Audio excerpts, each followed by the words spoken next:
El juego más polémico de la historia. Bueno, va. Hubo una época en la que los videojuegos dejaron de ilusionarme. Estaba muy perdido en la vida. No sabía qué jugar ya. Todo me parecía más de lo mismo. No encontraba nada que me motivara. Hasta que un día vi la luz gracias a Jesús.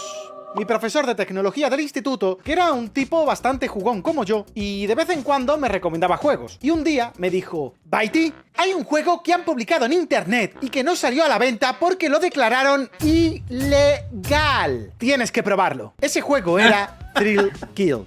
¿Cómo? Grande, ¿Un profesor, juego ¿no? ¿Ilegal? ¿Cómo es eso posible? ¿Me meterían en la cárcel si lo jugaba? Yo prefiero no ir a la cárcel, soy un caramelito. Pero hay que decir que aquí Jesús patinó bastante, ya que este juego no era ilegal. Pero yo, a diferencia de otros, no crucifico a la gente por sus errores. Y ojito, que este vídeo está patrocinado por Opera GX.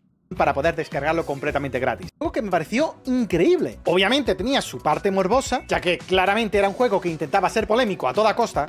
O sea, quiero decir, podías elegir como personaje jugable a una dominatrix, a un caníbal o a un enano con zancos. O sea, no era un juego precisamente para jugar en familia. Pero el caso es que el juego, obviando todo esto, era jodidamente divertido. Existen muchos juegos que fueron polémicos en su época, como el primer GTA o el primer Postal. Pero, por ejemplo, estos dos me parecieron un mierdón. O sea, el primer GTA es una mierda. Aceptémoslo, era un basurón. Pero en cambio, Thrill Kill me pareció un juego de lucha que tenía mecánicas novedosas, que era jodidamente divertido de jugar. A ver, yo no sé por qué de pequeño. Este lo jugué. El hecho de atropellar gente era divertido, ¿eh? Ya me loco, pero. Era un pequeño psicópata o algo, pero. Joder. En multijugador y que sorprendentemente estaba terminado. Aunque el juego sea una mierda, era divertido. Si estaba terminado, ¿por qué coño no lo publicaron? ¿Censura? ¿Se cagaron? Hoy os voy a hablar de la historia de Thrill Kill, uno de los juegos más polémicos de la industria del videojuego, y además para ello he tenido la oportunidad de hablar con dos antiguos desarrolladores del juego, veteranos de la industria. Uno de ellos, Keith Arem, que fue director de sonido del juego, y con David Allman, que fue programador senior del proyecto. Nos tenemos que ir a 1994, que nacería Paradox Development. Quizás a muchos os pasa como a mí, que pensáis en la empresa Paradox y os viene a la cabeza Europa Universalis, Crusader Kings, simuladores de exámenes de historia con más DLCs que los Sims. Pero no era esa Paradox. Esta otra Paradox nació con un único propósito: crear el juego más polémico que podía hacerse en la historia. Originalmente la primera idea que iban a desarrollar era un juego de baloncesto azteca. David Allman me comentó que se inspiraron en unos cómics llamados Earth Monster. Hay que decir que incorrectamente en muchos medios se hablaba de que este primer juego se llamaría Earth Monster, pero realmente no tenía nombre porque era un prototipo, o sea, una prueba, un concepto, que quizás sí que su nombre en clave o nombre interno era Earth Monster, pero como veríamos más adelante, era un prototipo que cambiaría completamente. Tampoco se menciona que el juego ya de base iba a ser bastante sangriento. De hecho, la pelota iba a ser una cabeza y el equipo perdedor tendría una especie de finishing donde perdían la cabeza literalmente. Esto fue evolucionando y evolucionando, ya que con estos tintes, obviamente esto no iba a ser un NBA 2K, sino que iba a ser bastante agresivo, con mecánicas que se empezaban a asemejar a un juego de lucha. Hasta que alguien un día dijo: oye, ¿y si dejamos de darle vueltas y hacemos directamente un juego de lucha? Pues también es verdad, coño. Y así nació Thrill Kill, un juego que a pesar de todo quedó condenado al olvido, pero que se ganó un lugar en la historia como uno de los títulos más polémicos que jamás se habían creado. Para empezar, quiero aclarar que cuando el estudio comenzó a desarrollar Thrill Kill, realmente era un equipo muy pequeño, apenas 12 empleados. Y claro, no tenían el presupuesto necesario para poder financiar completamente un proyecto de esta magnitud. Así que, como era común en esa época, tuvieron que buscar la ayuda de un publisher. Ahora las cosas han cambiado bastante, pero en los años 90 los publishers tenían un poder inmenso sobre los desarrolladores, ya que ellos eran los que determinaban si tu juego llegaría a las estanterías de las tiendas o no. No podías sacar un proyecto por tu cuenta y publicarlo en Steam, porque no existía Steam, así que sin el respaldo de un publisher era casi imposible comercializar un juego, por lo que estos solían aprovecharse de su posición para conseguir acuerdos bastante favorables para ellos. Y es ahí donde entra Virgin, Y no me refiero a ti. Virgin fue una empresa bastante importante en cuanto a distribución de juegos, aunque pasaron por bastantes baches. En 1992 se fusionaron con Westwood, que conoceréis principalmente por ser los creadores de Command Conquer. Puede no parecer importante, pero luego veréis que todo esto de los vírgenes y los Command Conquer es bastante relevante. Pero volviendo con Thrill aceptó financiarles el juego, ejerciendo como productores y publishers a cambio de quedarse los derechos del juego, y se asignó a Havar Bonin como productor y supervisor de este proyecto. Havar Bonin ahora trabaja en Bethesda y ha sido productor de juegos como Redfall y otros como Half-Life Rush y Ghostwire Tokyo, que ya sabéis que cerraron la empresa. Vamos, que este tío es un puto gafe. Pues Havar Bonin se encargaría de producir el juego y dar las indicaciones de lo que quería Virgin. Además, estamos en la época del auge de PlayStation y donde empezaba a ponerse de moda los juegos enfocados a un público adolescente o adulto, como eran Resident Evil, Mortal Kombat o Metal Gear. Por aquellos años, además, se había estrenado recientemente las etiquetas de clasificación por edades, el ESMB o el PEGI aquí en Europa, para así poder catalogar los juegos violentos. Y Havar Bonin quería más violencia a los juegos. Quería tener todas las etiquetas de adulto, todas. Y si inventaban una específica para este juego, mejor, ya que él sabía que, aunque fuera por la polémica, por la salida de un juego tan violento, esto sería publicidad gratuita y era lo que buscaba. De hecho, cuentan, y es bastante surrealista este tío, como en una reunión, cuando aún estaba en mente hacer el juego de baloncesto azteca, apareció este man y dijo: vale, vamos a abandonar ya por completo la estética azteca, ¿vale? Vamos a hacer un juego mucho más atrevido. Vamos a darle un toque más atractivo a los personajes. Los personajes femeninos deben ser más sexys. Quiero tetas grandes. No es coña. Por algo la empresa se llamaba Virgin. Y el cierre de todo esto fue cuando este tío, este mastodonte, apareció otro día en una reunión con una gran caja llena de DVDs porno alemanes y de BDSM y dijo: chicos, esta será la nueva dirección artística del juego. Y definitivamente, alto Virgin, ¿eh? Que este tío tiene el platino de Aristoputas nicotina. ¿What? ¿Esto es real? Por eso al principio comentaba que Thrill desde un comienzo era un juego claramente enfocado en buscar la polémica, pero esto no debe ocultar que detrás hay un Bastante antisistema, ¿no? Por eso.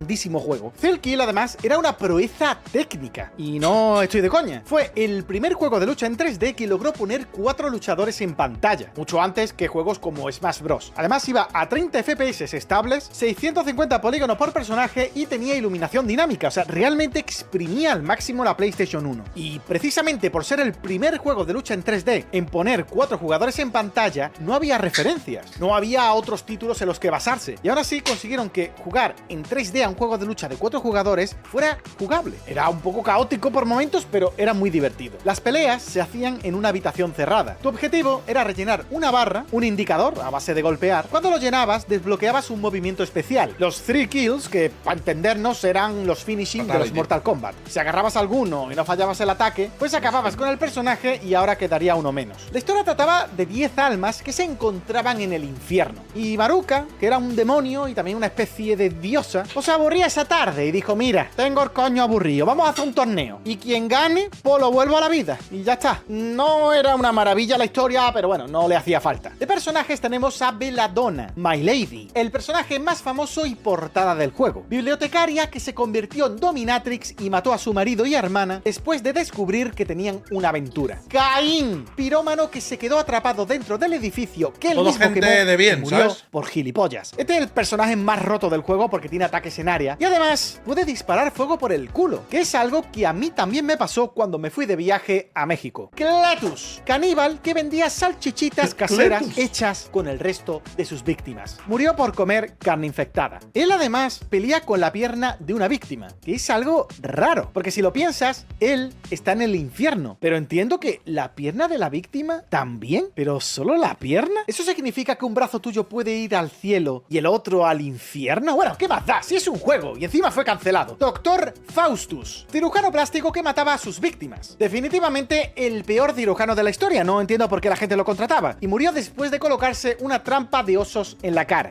The Imp, el enano con zancos. Murió después de clavarse zancos en las piernas en un alarde de intentar ser más alto. Este no ha matado a nadie, yo no sé por qué está en el infierno. Los enanos siempre van al infierno, es como los zurdos. Violeta, una contorsionista del circo que después de que abusaran de ella alguien que entró en su camerino submarino lo mató. Murió por una ruptura en la médula espinal al hacer un truco. Sinceramente tampoco entiendo por qué coño ella está en el infierno. ¡Judas! Dos gemelos unidos por el torso. Este no tenía historia aún, ya que era de las que faltaba por terminar. Mamut, esta cosa. No estaba muy currada la historia, la verdad. Trabajaba en correos y un día lo despidieron, se volvió loco y mató a todo el mundo. Ya está. Maruka, la diosa de antes. Esta es un personaje desbloqueable. Oddball, trabajador del FBI que se convirtió en asesino en serie después de volverse loco. Y Tormentor, un juez que absolvía a los criminales que claramente eran culpables para luego secuestrarlos y torturarlos. Murió en la silla eléctrica. Y quedaría un último personaje que no se puede elegir, The Gimp. No confundir con el Photoshop tonto. Este era un sadomasoquista y era el personaje que te salía cuando ibas a entrenar para que practicaras. Estaba bien pensado. La idea es buenísima, ¿eh? La idea es el muñeco de práctica, el sadomasoquista. Es increíble. Una cosa que me gusta preguntar a los artistas es si primero fue el diseño del personaje o primero su trasfondo e historia y en base a eso haces el diseño. Y en este caso, no. Hicieron los personajes variopintos y polémicos y luego le dijeron al guionista: venga, crack, buena suerte. Y esto básicamente era el juego. Tenía su modo historia, cada uno tenía la suya, personajes desbloqueables, contenido opcional, vaya, todo lo necesario para hacer un buen título de lucha. Y la cosa es que estaba prácticamente acabado. Entonces, ¿qué es lo que pasó, Baiti? Excelente pregunta, Baiti. Pues, como la mayoría de los problemas que ocurren en este mundo, Electronic Arts está metida en ello. Antes de nada, dejadme daros un poco de contexto. Los 90 fue una época jodidilla para la industria. Era la época de echar la culpa de todo a los videojuegos. Que si los juegos causan violencia, que si los juegos causan adicción, que si los juegos hacen que te quedes calvo, los videojuegos eran el nuevo heavy metal. Todos los males eran culpa suya. Y en el 94 hubo un senador de Estados Unidos, Joel Lieberman, que decidió que los videojuegos eran su nuevo objetivo. Lanzó campañas y movimientos para avisar a los padres del supuesto peligro que representaban estos juegos, proponiendo incluso la creación de un organismo regulador que determinaría qué juegos podían lanzarse y cuáles no. Su idea era no autorizar títulos para la venta que fueran para mayores de 12 años. Vamos, que cualquier juego con un mínimo de violencia quedaría vetado. ¿Y quiénes serían las dos únicas empresas que apoyarían esta iniciativa de mierda? Pues Nintendo, que por aquel entonces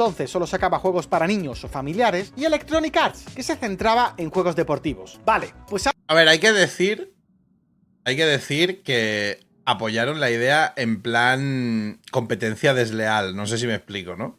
Apoyaron la idea porque les venía de puta madre, en plan, bueno, todos mis juegos son para niños, así que God, y mal para los otros que tienen juegos para adultos.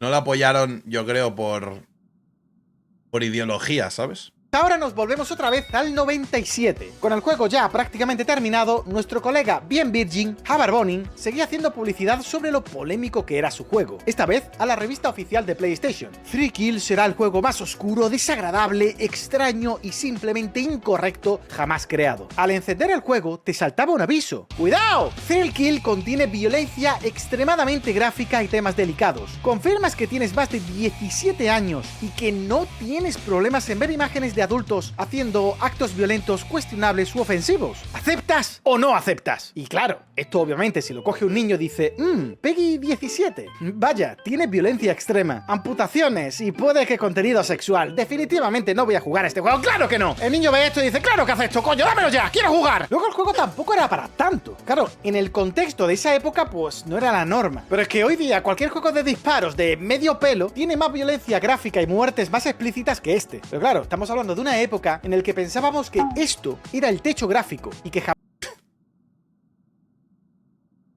se haría El Metal Gear, nada más realista. Y unos meses después, Bonin consigue su ansiado trofeo. El juego recibe la clasificación SRB de juego más 18, juego solo para adultos. De hecho, fue el primer juego en conseguir esta etiqueta. Y PlayStation, poco después, revisó el juego y aprobó su publicación. ¡Ole! Pues parecía que todo iba maravillosamente bien, ¿no? Pusieron incluso ya fecha de salida, entre julio y agosto del 98, porque todavía pues quedaban por pulir algunas cinemáticas y algunos detalles. Y el juego, además, había generado generó bastante expectación por toda la polémica que levantaba, y muchos minoristas contactaron con Virgin para obtener copias del juego, porque sabían perfectamente que con la que se iba a formar tras su lanzamiento, pues tendrían mucha expectación. De hecho, un plan de marketing que tenían era enviar el juego de prueba a personas, políticos y revistas que sabían que odiaban muchísimo la violencia en los videojuegos para que esto generara un escándalo y al final publicidad. Incluso se llegó a... Eran los primeros clickbaiters, tío, ¿eh? Los primeros trolls así, a nivel ya de organismo social, ¿eh? Muy loco, ¿eh? Obviamente en el aspecto de videojuegos. En otras cosas esto existe desde hace mucho, ¿no? Pero... a plantear ya una secuela. El típico tweet bite para generar interacciones, ¿sabes? Thrill Kill 2 ahora es Los primeros Twitter Blue del mundo, tío.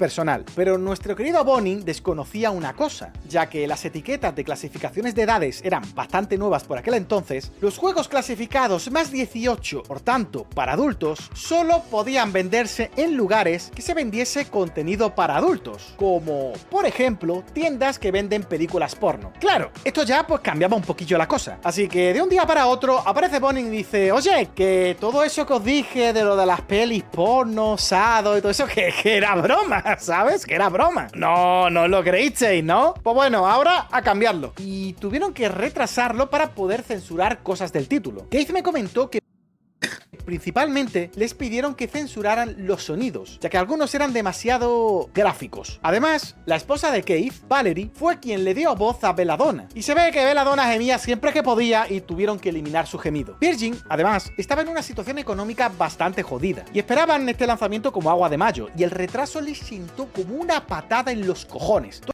Todo esto provocó que Virgin intentase que fuese comprada y empezó a buscar un comprador públicamente. Y un año después, 1998, aparece el demonio. Aparece Electronic Arts y dice: a ver, ¿qué tenemos aquí? A ella lo que le interesaba realmente era Westwood, los del Command Conquer. Y Virgin, en cambio, se la pelaba. Y lo que hicieron fue trocear Virgin. EA compró únicamente las operaciones estadounidenses de distribución y derechos. Y el resto, pues lo dejaron que lo vendiesen al mejor postor. La cosa es que ahora EA, además de Westwood, también era dueña de los derechos de otros juegos, Thrill Kill. Electronic Arts además tenía una relación estrecha con el senador Joel Lieberman. Recordemos, fue de las dos únicas empresas que apoyaron su propuesta. Así que, ¿qué decidieron hacer?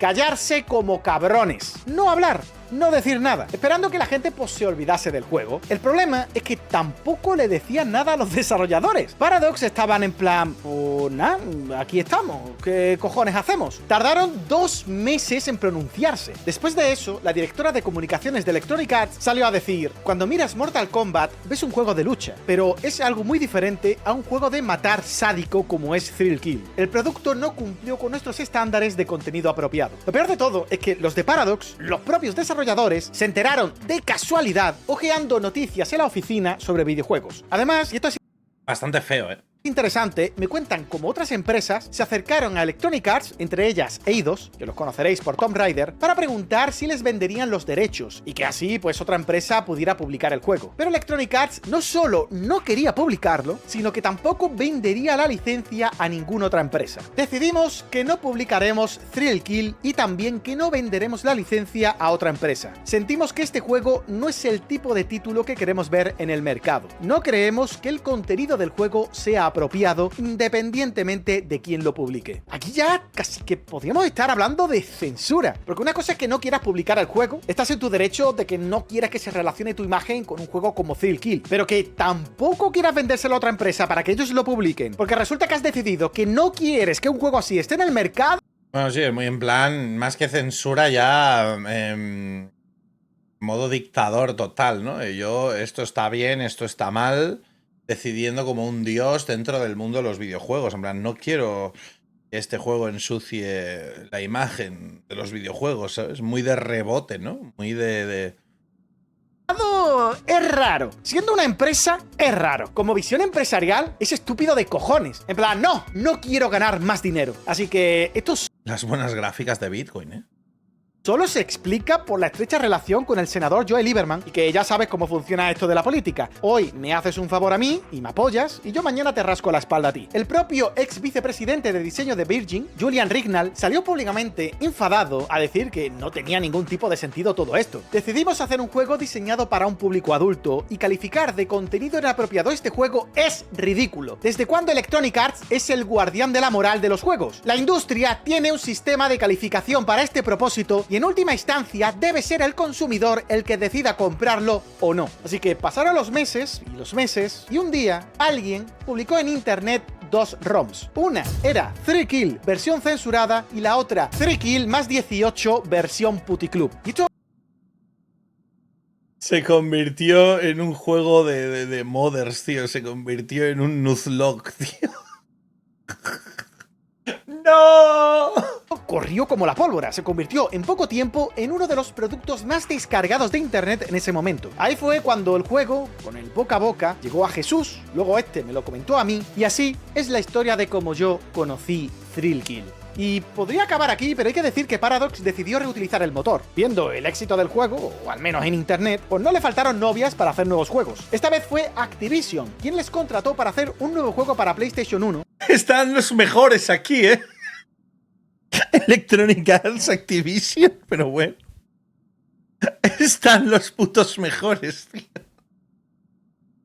Con la licencia del grupo de rap Wu-Tang Clan. El juego, Wu-Tang Shaolin Style, un título que, como podéis ver, utiliza muchísimo del juego original. Posteriormente harían otros juegos de lucha, X-Men Mutant Academy, y el cierre, quizás más irónico, fue cuando los contrataron para hacer un juego de Mortal Kombat, el Shaolin Monks. Como curiosidad, este juego fue el primero en añadir el concepto Multality.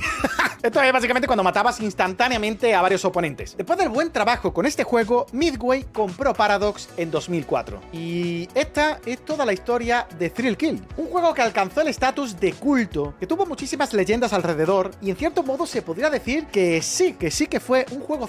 Solo faltaba Ubisoft aquí, gente, y teníamos el triunvirato de las empresas malvadas. Censurado o prohibido, al menos por Electronic Arts, que decidió no soltar el título para que no pudiera ser publicado, aunque esto fuera una decisión empresarial que claramente les perjudicaba. Si detrás de todo esto había intereses políticos o no, supongo que nunca lo sabremos. Lo que sí sabemos es que la frase "me cago en tu puta estampa Electronic Arts" es una frase que digas cuando la digas, siempre seguirá siendo válida.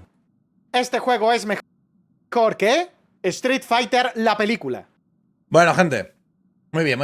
Está bien. No conocía ese juego, ¿eh? Mira que yo era en esa época, cuando iba a salir, 98, 11, 12 años, ¿eh? Me podría haber pillado perfecto. Lo que pasa es que en esa época la Play yo no la tenía, la jugaba en casa de amigos. Yo en esa época tenía la Super Nintendo y luego la Nintendo 64. Luego ya tuve la Play, pero sí que es cierto que la Play era un poquillo, pues eso, que no la controlaba mucho.